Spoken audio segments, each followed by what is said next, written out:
For our audience, I've always considered Jake kind of, I've always considered him kind of a friend. I've always gotten along with him incredibly well.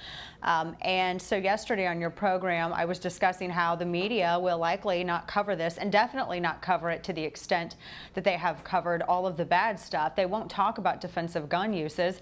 And so, yeah, there's the clip right there, which I ended up retweeting. And one of the things that Jake had said was, well, did you miss this story? And he showed me a story that CNN ran 5 hours after my discussion with you, and I'm glad. Look, I mean, albeit it was 5 hours after the time that I was remarking on how that story and other stories didn't exist, I'm glad that somebody mentioned it. I'm glad that MSNBC mentioned it for what, like a minute or so during their morning show, and they definitely wanted accolades for that, because normally they just like to air hours-long, weeks-long discussions of how apparently law-abiding Americans are murderers simply because they're protecting their families are different from everyone else's means.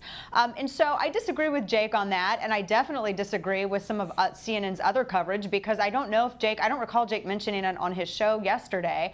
I think Anderson mentioned it towards the end. I think Wolf maybe mentioned it a bit during his 2-hour program, but it definitely, and by the way, when I searched MSNBC website, Grant, I couldn't find any mention of Stephen Williford or really any instance of defensive gun use, because it doesn't go towards the narrative. And just, you know, FYI, I'm so glad that there are some people in legacy media that are mentioning the heroic acts of this resource officer. Now they can, you know, go back to I mean, they're pretending right now that they actually approve of this method of defending lives, and they approve of the presence of someone trained and armed in this school to minimize loss of life and protect innocence against a murderer, because every other day of the week and any other time that you tune into these networks, they are featuring guests indicting anyone as murderers who actually agrees with this line of defense. So I'm glad that they're pretending to like this line of defense right now, but it's not fooling anyone. And furthermore, I'm definitely not going to use just one example of one story on CNN. And what does that make it completely okay?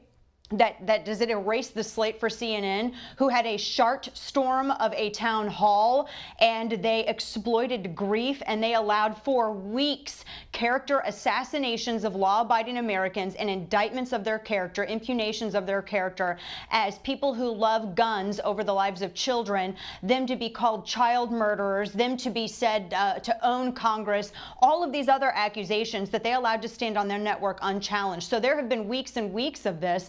Does this one story completely erase the slate of weeks-long, horrible, biased, and I would say reckless reporting? Because in my estimation, Grant, it doesn't. It doesn't at all. So no, media doesn't get a pass on this because they journalismed one time, because one time they decided to say the truth about, look, this is what happens when a good guy with a gun meets a bad guy with a gun. And you know what? They can continue on down this line. Why don't they all start comparing with defensive gun use with usage of criminals, prohibited possessors, illegally in possession of a firearm, illegally using said firearm? Why don't they do that comparison? And then they can see what kind of headlines they get. But that would disrupt the narrative. So no, just to recap, Grant, one story, one headline doesn't excuse a ridiculous, exploitative town hall that set me up to be publicly crucified, allowed a sheriff to stand on stage and blame me for his incompetencies and his horrible leadership, dereliction of duty, and recklessness. It doesn't excuse the fact that they allowed their network to be used as a stage